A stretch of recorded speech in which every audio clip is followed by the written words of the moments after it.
दोस्तों, अक्सर लोग कंफ्यूज हो जाते हैं कि महारथी दानवीर कर्ण और वीर एकलव्य में कौन ज्यादा अच्छा, महान और शक्तिशाली था।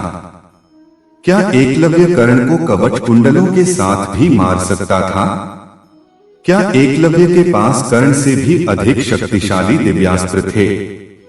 तो आज हम जानेंगे कि कर्ण और एकलव्य में कौन सबसे ज्यादा शक्तिशाली, पराक्रमी और महान योद्धा था।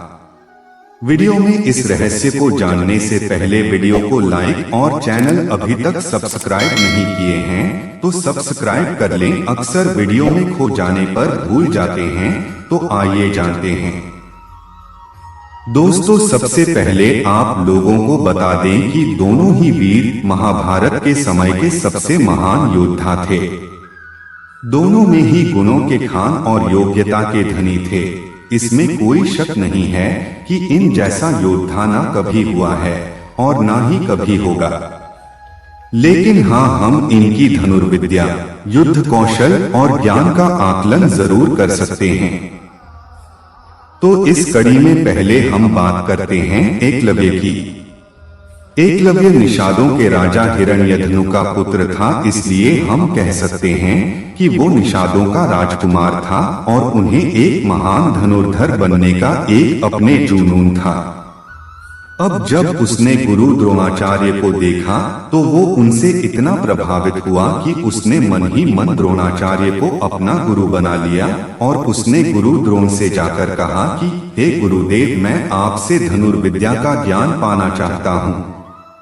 लेकिन एक निषाद का पुत्र होने के कारण गुरु द्रोण ने एकलव्य को धनुर्विद्या का ज्ञान देने से मना कर दिया। लेकिन एकलव्य अपने मन में तो गुरु द्रोण को अपना गुरु मान चुका था, तो उसने जंगल में जाकर अपने गुरु की प्रतिमा बनाई और उसी के सामने अपना अभ्यास करने लगा।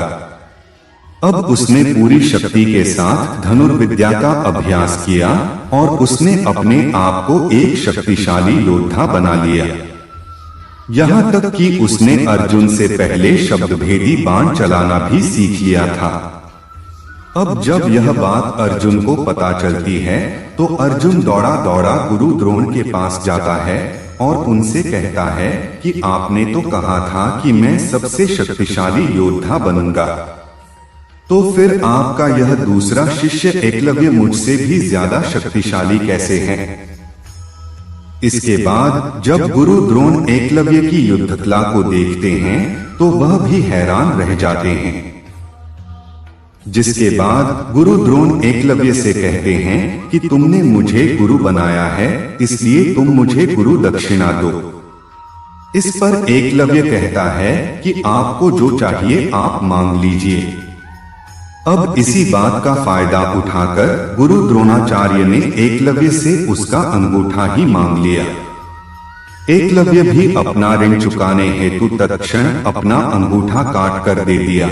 लेकिन एकलव्य का अंगूठा कट जाने के बाद भी उसने अपनी 2 उंगलियों से तीर चलाना सीख लिया था।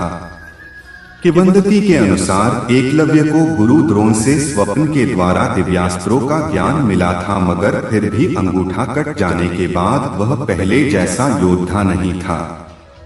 अब इसके बाद वो छेदी नरेश जरासंध की सेना में सेनापति के रूप में शामिल हो जाता है। जरासंध वही योद्धा है जिसके कारण भगवान श्री कृष्ण जी को मथुरा छोड़कर द्वारिका नगरी बसाना पड़ा था। उस जरासंध ने एकलव्य को अपना सेनापति चुना था।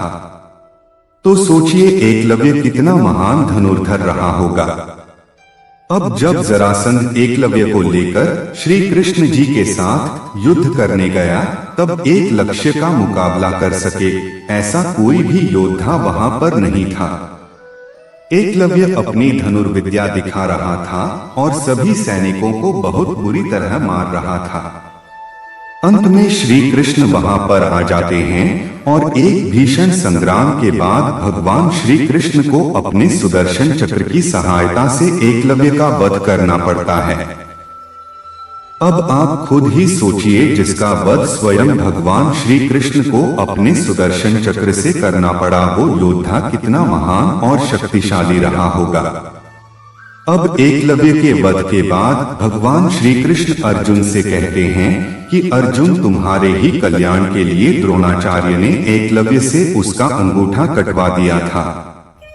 अगर एकलव्य का अंगूठा नहीं कटा होता तो एकलव्य को दुनिया में कोई भी योद्धा परास्त हरा नहीं कर सकता था। एकलव्य अपने धनुष को लेकर जंगलों में घूमता और वो दूसरा परशुराम कहलाता।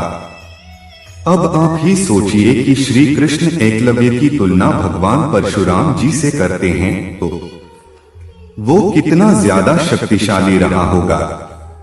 इसके बाद भगवान श्री कृष्ण कहते हैं कि अर्जुन, मैंने तुम्हारे ही कल्याण के लिए एकलव्य का वध किया। अगर एकलव्य जीवित होता तो वीर एकलव्य और महारथी कर्ण दोनों मिलकर दुर्योधन की रक्षा करते और तब दुर्योधन को हरा पाना असंभव हो जाता। अब बात करते हैं महारथी कर्ण के बारे में। तो महारथी कर्ण भगवान सूर्य नारायण के पुत्र थे, इसलिए हम ये कह सकते हैं कि वो एक देव पुत्र थे और उनके गुरु स्वयं भगवान परशुराम जी थे। अब कर्ण को अपने गुरु परशुराम जी पर बहुत ज्यादा निष्ठा थी।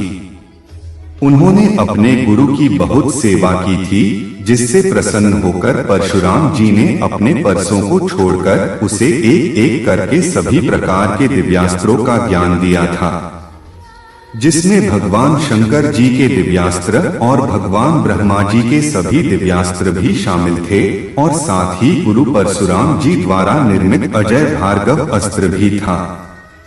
इस अस्त्र को भगवान परशुराम जी ने केवल रावण को ही दिया था। यही वो दिव्यास्त्र है जिसके डर से अर्जुन रणभूमि छोड़कर भागने को मजबूर हो गया था। इसके अलावा भगवान परशुराम जी ने कर्ण को अपना दिव्य विजय धनुष भी प्रदान किया था, जिसके होते हुए कर्ण अजय हो गया था। इसके अलावा महारथी कोण के पास जन्म से प्राप्त कवच कुंडल थे, जिसका निर्माण अमृत से किया गया था।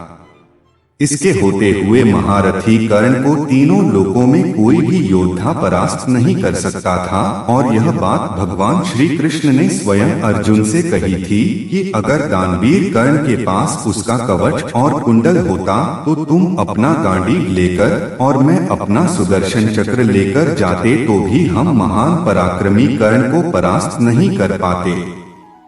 तो हम ये कह सकते हैं कि एकलव्य के अस्त्र भी कर्ण के कवच कुंडलों के सामने फीके थे और इसी कारण देवराज इंद्र ने महारथी कर्ण से उसका दिव्य कवच छीन लिया था।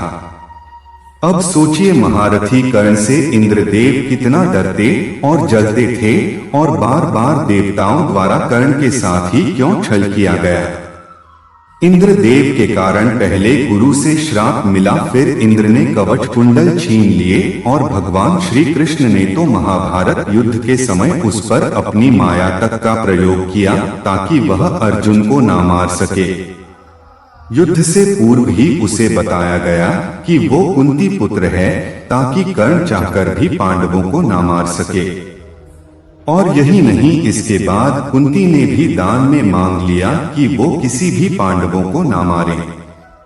इन सब के बाद भी कर्ण को युद्ध में उस समय मारा गया जब वो निहत्था था। उस अवस्था में अर्जुन ने कर्ण को मारा। इन सब तथ्यों को देखें तो महारथी कर्ण एकलव्य से तो क्या, अर्जुन से भी कई गुना शक्तिशाली और महान योद्धा था। दोस्तों, आपका इस बारे में क्या विचार है, हमें कमेंट के द्वारा जरूर बताएं और इस वीडियो का पार्ट 2 चाहिए हो तो कमेंट्स में पार्ट 2 जरूर लिखें और वीडियो पसंद आई हो तो लाइक और शेयर करना मत भूलिएगा। हम आपको मिलते हैं अगली वीडियो में। जय श्री कृष्णा, राधे राधे।